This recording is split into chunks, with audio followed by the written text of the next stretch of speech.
Sincerely speaking, the interview that Rigathi Gachagua engaged in really gave us so many lessons. There are so many things to borrow from it. There's so much information that can be able to help us as a country to make so many decisions that are crucial for us to move forward. Rigathi Gachagua exposed so many things. From this interview, I had so many lessons that I'm going to share with you here on this video. But please, before I do so, kindly, if this is the first time you're watching my videos, kindly make sure that you subscribe, like, and comment, because that is the best support you can always give this channel. Number one, Rigathi Gachagua knows his strength. That's lesson number one I learned. Constantly, he reminded that he has very good orator skills.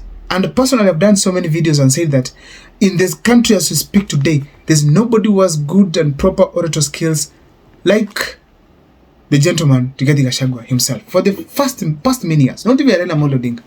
This is a guy, if he picks the mic to speak, even if you're not from the Kikuyu nation, you'll get to listen and understand that this guy is saying something that is making sense.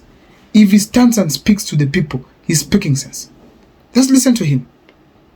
The orator skills, the way he does it, it is such a great way. Ruto has tried to counter him through videos, through rallies, through interviews, but he cannot. And Ruto was believed to be the best orator.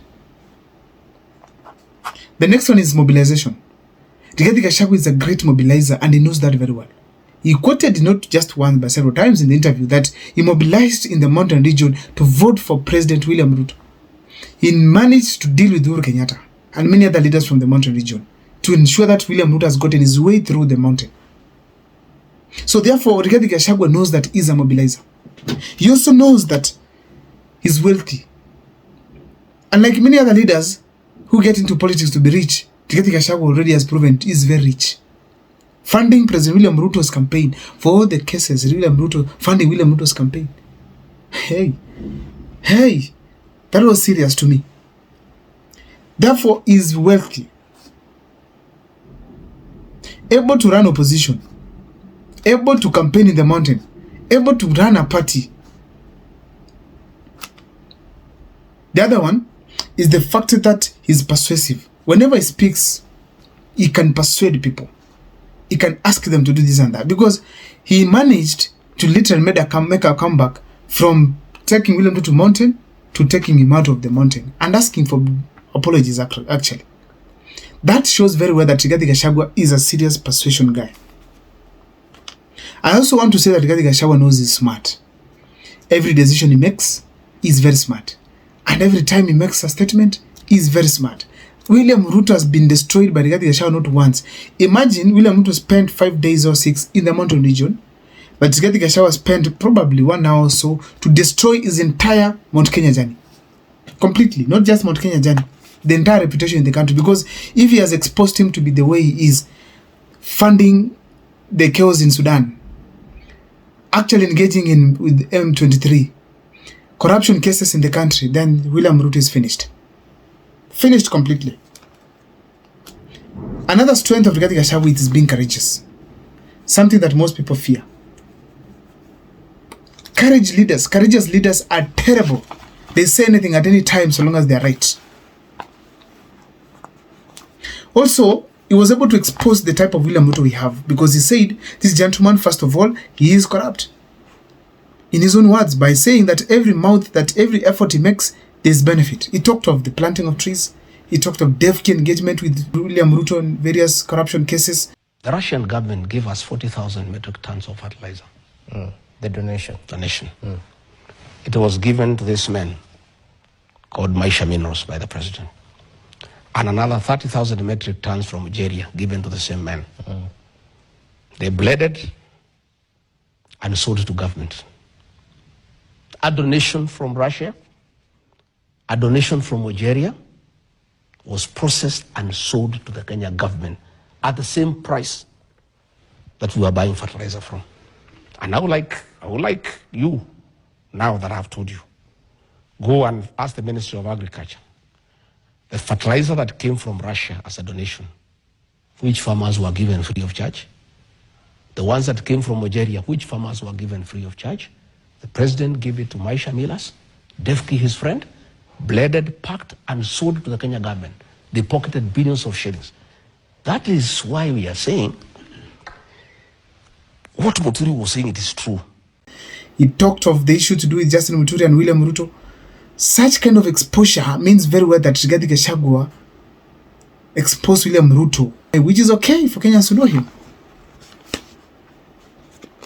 Another thing I was able to learn from this kind of an interview is that Rigathi Gachagua is the next Raila Amolo Odinga, and actually I've done an extensive video on that. Whether we like it or not, is the next opposition leader. And whoever becomes the president in 2027 will need Rigathi Gachagua 100%. Whichever the deal they make, you'll need Rigathi Gachagua. Why? This is the first year as a solid block, second is an orator, third is a mobilizer, can give you votes. Another thing we have to accept that Rigathi Gachagua understands the mountain. William Ruto was born in Githunguri. Also he was born in Lari. As well, he was also born where? Heckled in Nyandarua. Rigathi Gachagua, it surprised me that he knows the history of these three regions. Nyandarua was the cradle of Mau Mau. Lari, they had traitors. Githunguri, they had other issues. That was immense for me. I loved it. So Rigathi Gachagua had answers at the fingertips, which was crucial. Secondly, thirdly, Rigathi Gachagua also, apart from just being a serious critical of President William Ruto, is the only man that we can trust right now who is dealing with President William Ruto. So far, with mixed reactions on Matiang'i, mixed reactions on some leaders, Musyoka, Kalonzo, we remain with Rigathi Gachagua the only person who William Ruto is targeting. The only person we are sure is taking William Ruto home. It is Rigathi Gachagua. Others are yet to align themselves and give us the clean statement about what they are doing. But Rigathi Gachagua is the man who has already come out and said William Ruto is acceptable in the mountain region. Yeah, so in a nutshell, Rigathi Gachagua gives so many lessons. I don't know what you picked from there, but please let me see in the comment section what you learned. Because Rigathi Gachagua has now become an icon in this country, and he knows that everyone is talking about him, everyone is thinking of what he's talking about, everyone is thinking on how to deal with him. Rigathi Gachagua, actually, I also learned that he is so much informed about what is going on in government. He said he has people and he understands what is going on. He understands the fact that if there are deals, scandals that are happening in government that are not auguring well with the Kenyans, he can be able to get the information and share it with the Kenyans. Lastly, the lesson I learned is that Rigathi Gachagua is ready to work with any powerful politician. When he talked of Moses Kuria, then I imagined Rigathi Gachagua and Moses Kuria combined against President William Ruto in the mountain region. Then I told myself, it's done. William Ruto must create another mountain problem in Uganda or somewhere else. But when it comes to the Kenyan politics, Rigathi Gachagua has already fixed it. Completely fixed. Rigathi Gachagua has completely fixed everything, and it means that Rigathi Gachagua now is controlling the mountain and Moses Kuria coming on board. That is terrible. Remember, there were no antagonists like Moses Kuria and Rigathi Gachagua. But now, if you remember the letter that was written by Moses Kuria to Rigathi in a newspaper to Rigathi Gachagua, it was not an easy one, accusing him 10 strong things. But as you speak today, Rigathi Gachagua is fighting for Moses Kuria, meaning he's smart and is thinking how to get more support within the mountain region, which is going to form a critical base, which is going to be very critical for the presidency in the coming election of 2027. And of course, it's going to be critical for Rigathi Gachagua's future politically. I don't know what's your take, because as for me, that's what I was able to learn from Rigathi Gachagua. Kindly let me see in the comment section what you think. See you next time for more videos. My name is Abel Mokwa.